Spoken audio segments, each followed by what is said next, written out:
आज हम लोग श्रीमद् भागवत जी का 10वें स्कंद से 33 अध्याय की चर्चा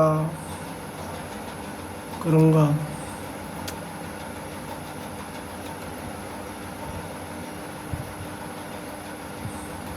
भगवान श्री कृष्ण जी का प्रकट होकर गोपियों को सांत्वना देना।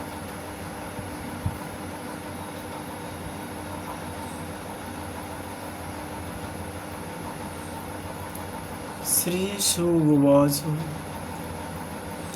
एति गोपो प्रगयन्तं पुलपन्तं च चित्रधा रुरुदु सुसारं राजन कृष्ण दर्शन लालसा।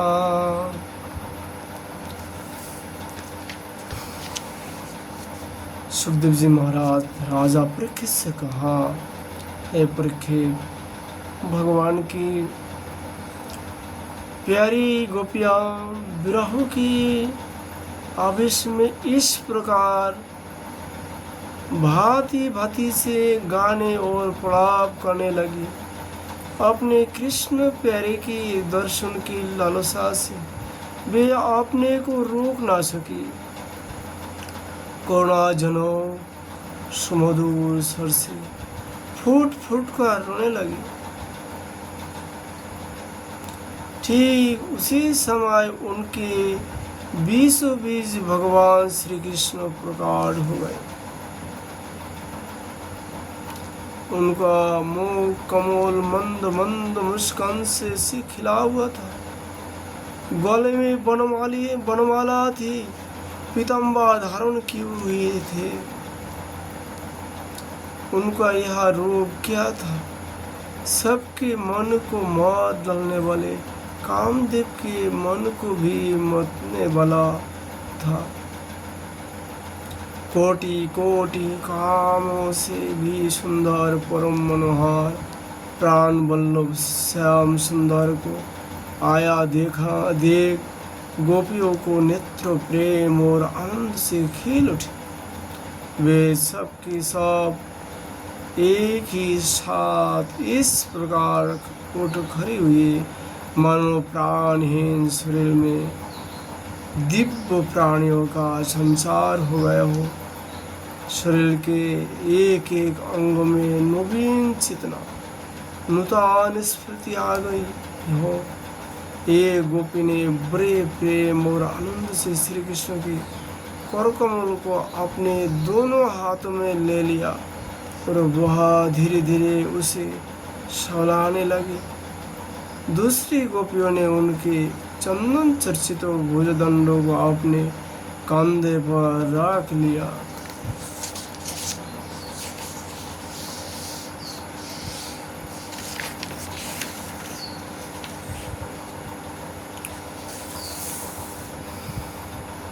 तीसरी सुंदरी ने भगवान का चबाया हुआ पान अपने हाथ में ले लिया।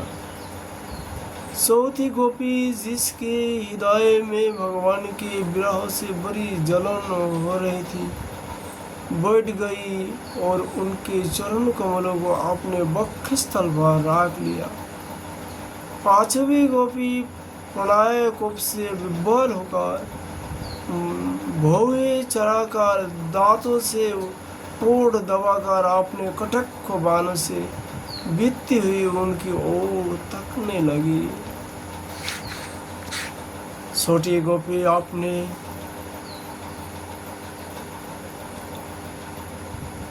निर्निमेष नयनों से उनकी मुख कमल का मकरंद रस पान करने लगी। परंतु जैसे संतो पुरुष भगवान के चरणों के दर्शन से कभी तृप्ति नहीं होती, वैसी वह उनके मुख माधुरी का निरंतर पान करते रहने पर भी तृप्ति नहीं होती थी। सातवीं गोपी नेत्रों के मार्ग से भगवान को अपने हृदय में ले गई और फिर उसने आंखें बंद कर ली और माने मान भगवान का आलिंगन करने से उसका शरीर पुलकित हो गया। रोम रोम खील उठा और वह सिद्ध जोगियों के समान परमानंद में मग्न हो गई। परीक्षित, जैसे मुमुक्ष जान परम ज्ञानी संत पुरुष को प्राप्त करके संसार की पीड़ाओं से मुक्त हो जाती है, वैसी सभी गोपियों को भगवान श्री कृष्ण के दर्शन से परम आनंद और परम उल्लास प्राप्त हुआ। उनके विरह के कारण गोपियों को जो दुख हुआ था उसी से वे मुक्त हो गई और शांति के समुद्र में डूबने उतरने लगी। सुखदेव जी कहते हैं, परीक्षित,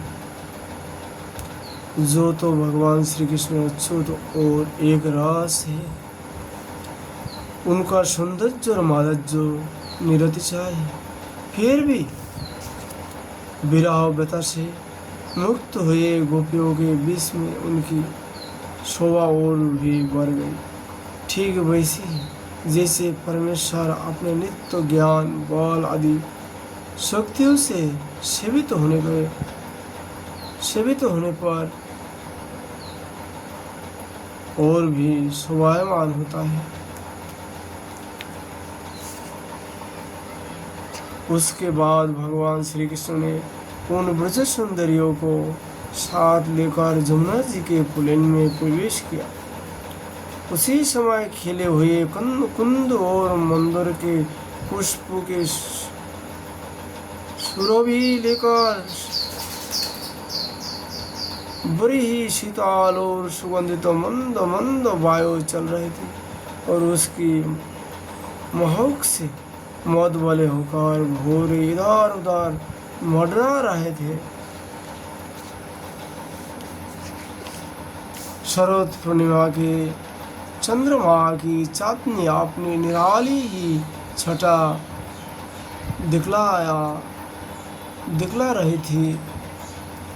उसके कारण रात्रि के अंधकार का तो कोई पता ही न था। सर्वत्र आनंद मंगल का ही साम्राज्य छाया था। वह पुलिन क्या था? जमुना जी ने स्वयं अपनी लहरों को हाथों और भगवान की लीलाओं को लिए सुकोमल बालकों का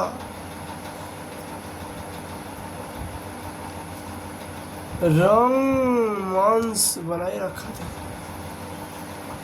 सुखदेव जी कहते हैं, हे परीक्षित, भगवान श्री कृष्ण के दर्शन से गोपियों के हृदय में इतने आनंद और इतनी उसका उल्लास हुआ कि उनके हृदय की सारी आधी व्याधि मिट गई। जैसे कर्मकांडों की श्रुतियाँ उसका वर्णन करते करते अंत में ज्ञान कांडों का प्रतिपादन करने लगती है और फिर वे समस्त मनोरथों से ऊपर उठ जाती है, कृत हो जाती है। वैसी ही गोपियाँ पूर्ण काम हो गई और उन्होंने अपने वक्ष स्थल पर लगे हुए रोली किशोर से चिन्हित उड़ने को अपने परम प्यारे शहीद श्री कृष्ण के विराजने के लिए विषय दिया। बड़े बड़े जोगेश्वर अपने जुग साधना से पवित्र किए हुए हृदय में जिनके लिए आसन की कल्पना करते रहते हैं, किंतु फिर भी अपने हृदय सिंहासन पर बैठा नहीं पाते, वही सर्वशक्तिमान भगवान जमुना जी की रेती में गोपियों की उड़ने पर बैठ गए। सहस्त्र गोपियों के बीच में उनसे पूजित होकर भगवान बड़े ही शोभायमान हो गए थे। हे परीक्षित, तीनों लोक में तीनों कालों में जितना भी सौंदर्य प्रकाशित होता है वह सब तो भगवान के बिंदु मात्र सौंदर्य का आभास भार है। वे उसके एकमात्र आश्रय हैं।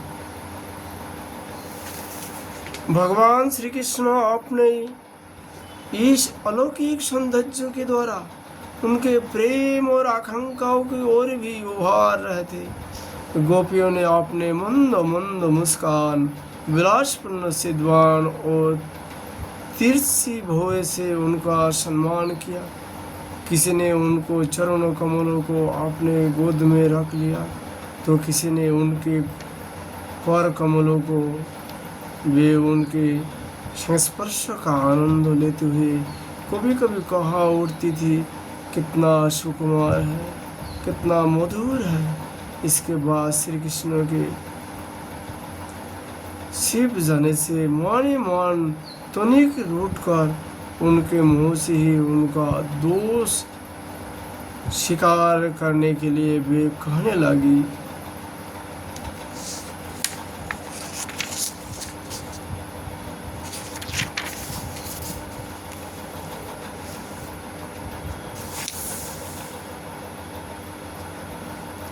गोपोसं भजतवनु भजन्ते को एको एतद् विपर्जयं लोभो जांसं भजन्ते को एतन्न ब्रूहि साधुवो। गोपियों ने कहा, नटनागर, कुछ लोग तो ऐसे होते हैं जो प्रेम करने वालों से ही प्रेम करते हैं, और कुछ लोग प्रेम ना करने वालों में से भी प्रेम करते हैं, परंतु कोई कोई दोनों से ही प्रेम नहीं करते। प्यारे, इन तीनों में तुम में कौन सा अच्छा लगता है? श्री भगवान उवाच, मीथ भजन्ति ये सखा सार्थैकान्तदमाहिते न तत्र सेदं धर्म सार्थर्थं तद्यन्यथा। श्री भगवान श्री कृष्ण जी ने कहा, मेरी प्रिय सखियों, जो प्रेम करने पर प्रेम करते हैं उनको तो सारा उद्योग स्वार्थ को लेकर है, लेन देन मात्र है, न तो उनमें सौहार्द है न तो धर्म। उनका प्रेम केवल स्वार्थ के लिए ही है, इसके अतिरिक्त तो उनका और कोई प्रयोजन नहीं है। सुंदरियों, जो लोग प्रेम ना करने वालों से भी प्रेम करते हैं, जैसे स्वभाव से ही करुणाशील सज्जन और माता पिता, उनका हृदय सौहार्द से, हितैषीता से भरा रहता है, और सच पूछो तो उनके व्यवहार में निश्चल सत्य एवं पूर्ण धर्म भी है। कुछ लोग ऐसे होते हैं जो प्रेम करने वाले से भी प्रेम नहीं करते, और न प्रेम करने वालों का तो उनका सामने कोई प्रश्न ही नहीं है। वैसे लोग 4 प्रकार के होते हैं। एक तो वे जो अपने स्वरूप में ही मस्त रहते हैं, जिनकी दृष्टि में कभी द्वैत भाषता ही नहीं। दूसरे भी जिनमें द्वैत तो भाषता है, परंतु जो कृतकृत हो चुके हैं उनका किसी से कोई प्रयोजन ही नहीं है। तीसरे वे है जो जानते ही नहीं कि हमसे कौन प्रेम करता है, और चौथे वे है जो जानबूझकर अपना हित करने वाले परोपकारी गुरुतुल्य लोगों से भी द्रोह करते हैं, उनको सताना चाहते हैं। गोपियों, मैं तो प्रेम करने वालों से भी प्रेम का वैसा व्यवहार नहीं करता जैसे करना चाहिए। मैं वैसा केवल इसलिए करता हूँ कि उनकी चित्तवृत्ति हो भी मुझ में लगी, निरंतर लगी ही रहे।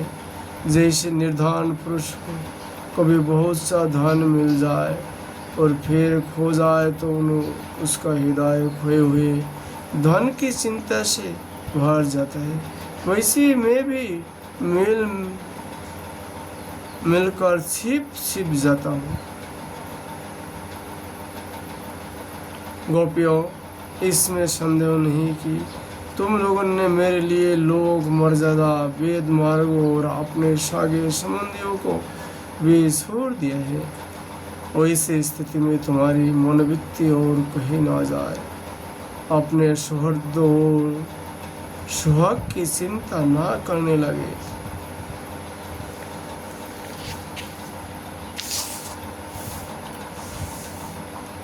मुझ में ही लगी रहे।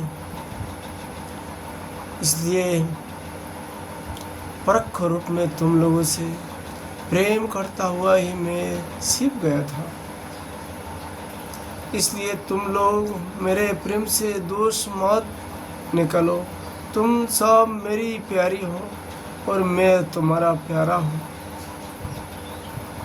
मेरी प्यारी गोपियों, तुमने मेरे लिए घर गृहस्थियों की उन बेरियों को तोड़ डाला है जिन्हें बड़े बड़े जोगी ज्योति भी नहीं तोड़ पाते। मुझसे तुम्हारा यह मिलन, यह आत्मिक संयोग सर्वथा निर्मल और सर्वथा निर्दोष। यदि मैं अमर शरीर से, अमर जीवन से अनंत काल तक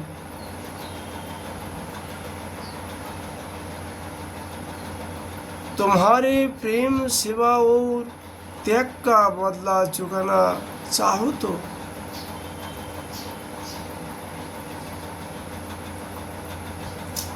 तुम्हारा जो हमारा प्रति जो तुम्हारा अनुराग है, इसका ऋण चुकाना चाहो तो भी नहीं चुका सकते। मैं जन्म जन्म के लिए तुम्हारा ही ऋणी हूँ।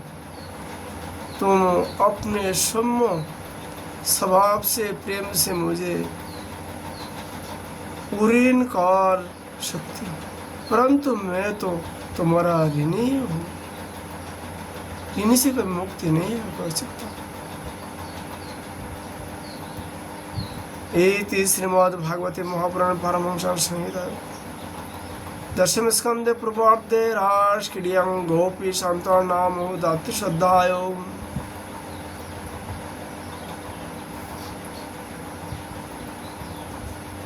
राधे राधे।